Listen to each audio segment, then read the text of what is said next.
Bien le bonjour, j'espère que vous allez bien. Je vous retrouve pour une vidéo dernière lecture graphique. Alors autant des dernières lectures en roman, j'en ai fait quasiment toutes les semaines je pense ces derniers mois, autant ça fait un moment que je ne vous ai pas parlé de mes lectures graphiques, tout simplement parce que j'en ai un petit peu moins lu là, courant été, début automne, mais ça commence à revenir et j'avais envie de vous présenter celle que j'ai découverte. La dernière dernière lecture graphique était un petit peu thème witchy dans le cadre du Pumpkin Autumn Challenge notamment. Je vous la mettrai dans le petit si vous ne l'avez pas encore vue.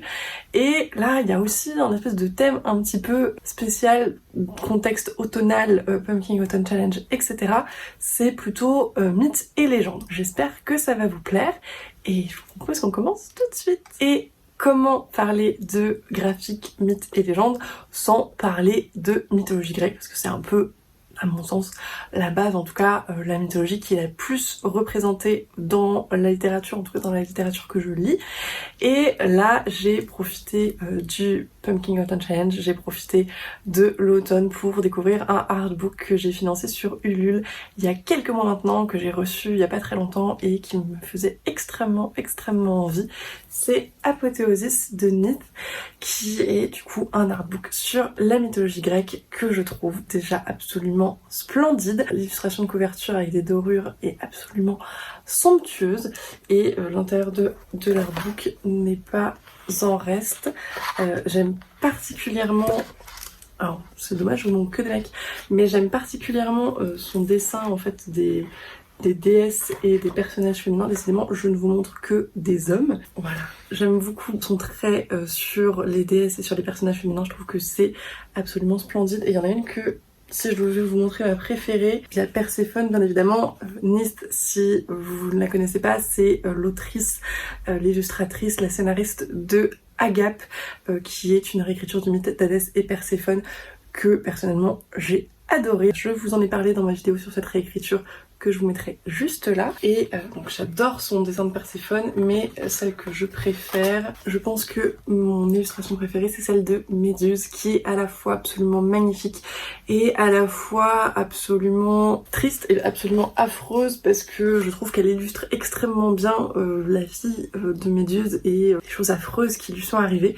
Donc je pense que c'est mon illustration préférée de l'artbook. Toujours est-il que j'ai passé un excellent moment dans les pages de ce livre qui, comme je le disais et comme je vais le répéter jusqu'à la fin, est absolument magnifique, mais qui permet en plus de redécouvrir certains mythes grecs. Alors il y en a très classique que je connais plutôt pas trop mal, typiquement le mythe d'Hadès et Perséphone. On parle un petit peu de Zeus et de différentes femmes avec lesquelles il a eu des rapports plus ou moins consentis, mais il y a des mythes qui sont un petit peu plus obscurs et que j'ai trouvé très présent à découvrir. C'est Neith qui à chaque fois fait un petit point dessus. Alors c'est très rapide, hein. Souvent c'est sur une page ou quelques lignes, mais ça permet, je trouve, d'avoir une vue d'ensemble hyper intéressante sur la mythologie grecque, et c'est vraiment un livre que je garderai avec grand plaisir dans ma bibliothèque pour le consulter de temps en temps comme ça.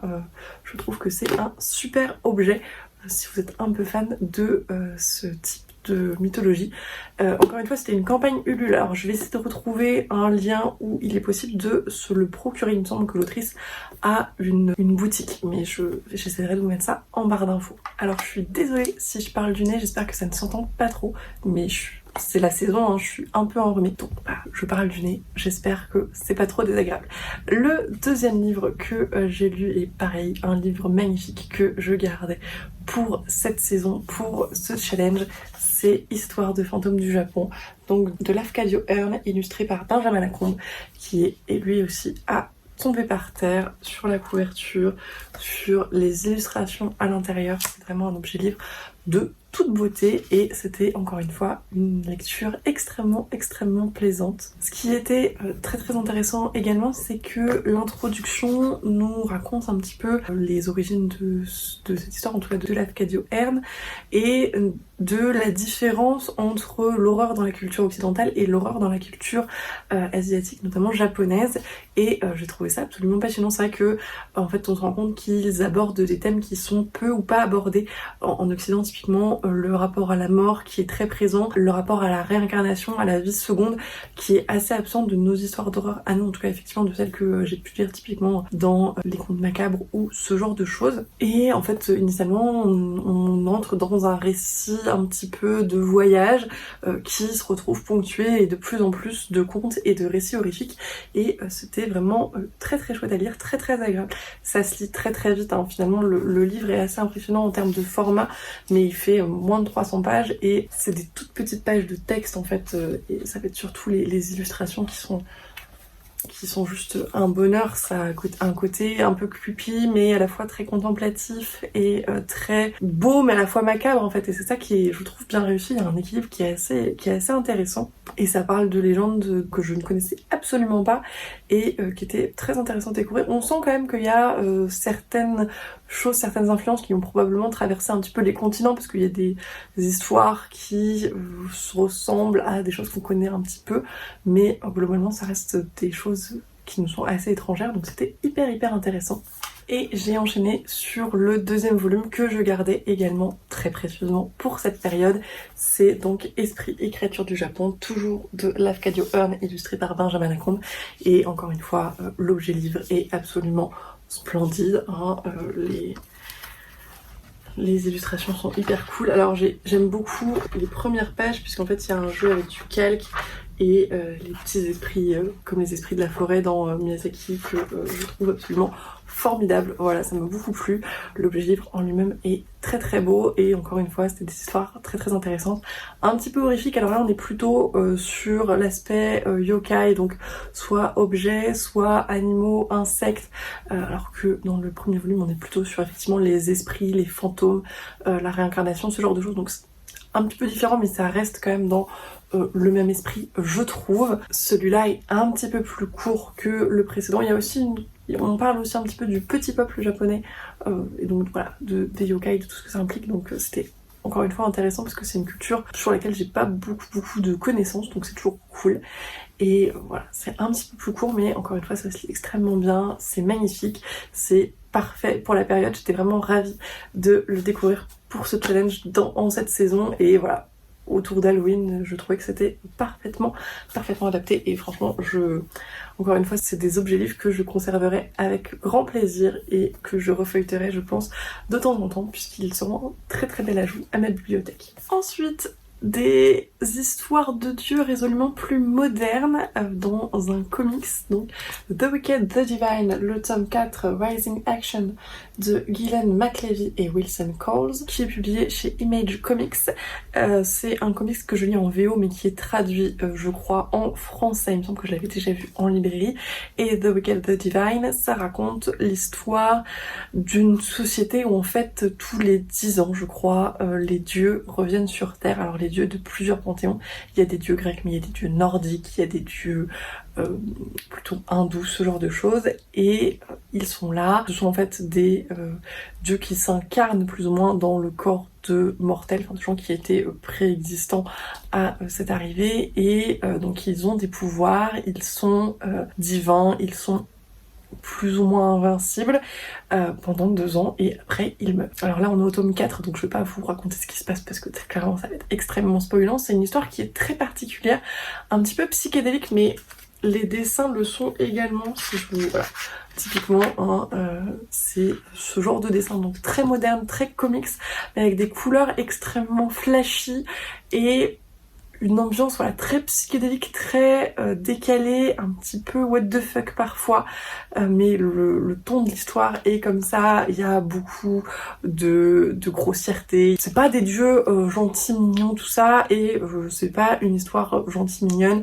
Globalement, beaucoup de gens meurent. Âmes sensibles s'abstenir, puisque leurs morts sont souvent bien décrites. Il y a souvent des choses qui explosent. C'est pas toujours sympathique, et en fait ça va être le départ un petit peu du premier tome. C'est que un dieu meurt et que les autres dieux sont un petit peu en panique de savoir ce qui se passe, qui tue les dieux, et il y a une mortelle qui va se retrouver propulsée dans ce monde qu'initialement elle admirait de loin, puisque là on est dans une chronologie qui est comparable à la nôtre en termes de modernité, de choses comme ça, et donc où les dieux sont élevés un petit peu au rang de rockstars, où ils font des concerts, où ils font des manifestations, où ils ont des fans, et où ils ont une présence sur les réseaux sociaux, ce genre de choses. Enfin, on est vraiment dans le culte de la personnalité moderne en ce sens-là, et du coup il y a une mortelle qui était très fan et très proche du dieu qui est décédé, qui va se retrouver catapulté dans l'univers de ces dieux et de comprendre un petit peu ce qu'il en est et pourquoi ce dieu est mort, etc. Et c'est un peu foutraque, honnêtement, c'est un récit qui est pas extrêmement organisé, c'est un peu difficile de le raconter, j'espère que c'est à peu près clair, mais c'est intéressant sur cet aspect de la divinité et de son pendant moderne, sur ce culte un peu divin des stars, etc. C'est intéressant sur toute cette recherche sur le panthéon, cette recherche graphique aussi sur les pouvoirs des dieux, sur les costumes des dieux, sur les... Enfin, tout cet aspect-là, je trouve extrêmement intéressant. Je trouve pas les personnages forcément extrêmement attachants. C'est pas pour ça, en tout cas, que je continue à lire le récit. Il y a quelques... Parce que vous vous en doutez peut-être, mais il n'y a pas qu'un seul dieu qui va mourir. Hein. Il y en a de plus en plus et ça s'accélère. Donc il y a des décès qui m'ont plus touché que d'autres, mais il y en a où j'étais un peu, bah oui, bon, je le connaissais pas plus que ça et ça me touche pas plus que ça. Donc c'est un peu en demi-teinte à ce niveau-là. Les personnages sont pas forcément ce que j'apprécie le plus, mais en termes d'univers, en termes de graphisme, en termes de ce que ça raconte, un petit peu presque philosophiquement, voilà, sur cet aspect de Star System, etc. Je trouve ça plutôt très sympathique et j'ai bien hâte de voir le film d'histoire. Là, j'ai l'impression qu'on atteint quand même une forme de dénouement à voir. Je sais pas exactement combien il y a de tomes dans cette série, mais voilà, j'ai l'impression quand même qu'on s'en rapproche. Donc on va voir ce que ça donne. Puis il y a pas mal de twists hein, dans ces récits. Il y en a eu notamment un là dans ce tome-là. Donc ça va, je pense, avoir beaucoup d'impact sur la suite. Donc j'ai bien hâte de voir ça. Et le dernier livre de cette vidéo, c'est encore une suite de série. Alors vous allez peut-être pas trop comprendre pourquoi je le mets dans Mythes et légendes, mais à mon sens, le personnage principal fait partie des légendes et des mythes de son univers. Et je vous parle de Frieren. Donc ici le tome 4 de Kanehito Yamada et Tsukasa Abe qui est publié chez Kiun. Si vous avez déjà regardé certaines de mes dernières vidéos, dernières lectures graphiques, vous n'êtes pas étranger à ce manga. Je vous ai présenté les 3 tomes précédents dans des dernières lectures également. C'est une série que j'apprécie énormément et où on raconte l'histoire de Frieren, donc qui est une elfe qui a quelques centaines d'années et qui en fait il y a quelques centaines d'années a sauvé le monde avec un groupe d'aventuriers et après ils sont tous rentrés chez eux et finir leur vie. La plupart, beaucoup ont fini par mourir de vieillesse et Frieren se retrouve un petit peu la seule survivante de ce groupe d'aventuriers puisque c'est une elfe qui vieillit extrêmement lentement et en fait on va suivre sa vie dans l'après sauvetage du monde. Finalement, qu'est-ce qu'on fait quand on a sauvé le monde, qu'est-ce qu'on fait après, surtout quand on a des centaines d'années à occuper. Et c'est, je vous l'ai déjà dit, mais quelque chose que j'adore dans cette série, ce décalage perpétuel de Frieren avec le temps de tout le monde, puisque typiquement elle arrive dans une ville et c'est nouveau compagnon puisqu'elle s'est trouvé d'autres comparses pour faire du chemin, disent qu'ils vont rester un petit peu, elle propose de rester 10 ans, eux ils préfèrent rester une semaine. Voilà, on est sur ce type de décalage là en termes de temporalité, c'est quand même pas tout à fait la même chose, mais c'est un récit qui est à la fois un petit peu aventuresque parce que y a des péripéties, c'est des aventuriers qui font des successions de quêtes et ce genre de choses, mais en fait la quête n'est pas le cœur du récit, on s'y intéresse finalement pas tant que ça, enfin c'est un point d'intérêt mais c'est pas le centre du récit à mon sens. Le centre du récit c'est plutôt la vie de Frieren et c'est plus un récit tranche de vie qu'un récit d'aventure en ce sens là.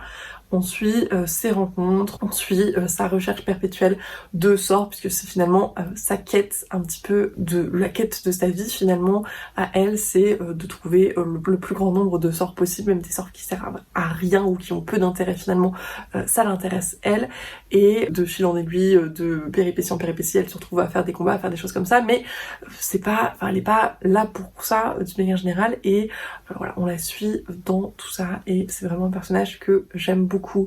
J'aime beaucoup l'humour de ce manga de manière générale. Alors celui-là commence sur une note d'humour un petit peu différente, je trouve, des autres. On est un petit peu plus peut-être dans le cocasse ou l'humour des rapports amoureux, des choses comme ça. Bon, ce qui est un petit peu différent de ce que pouvaient être les premiers tomes, mais c'était pas forcément dérangeant, c'était sympathique et j'ai beaucoup apprécié ce tome. C'était un peu le cas dans les précédents, mais d'autant plus dans celui-là, puisqu'on revient sur la relation qu'entretenait Frieren donc avec le chef de sa précédente équipe de Joyeux Luron, d'aventuriers qui ont sauvé le monde, qui était un guerrier humain. Et plus ça va, en fait, plus on se rend compte qu'ils avaient quand même une relation un petit peu ambiguë. Et c'est très intéressant de voir un petit peu Frieren déconstruire cette relation et de voir finalement ce qu'il représentait pour elle. J'ai trouvé ça hyper chouette. Et ce tome finit sur le début d'un nouvel arc, d'une nouvelle aventure où il va être question d'un examen de magie pour qu'ils puissent cheminer un peu plus dans leur quête. Et donc du coup Frieren et ses disciples doivent passer un examen de magie.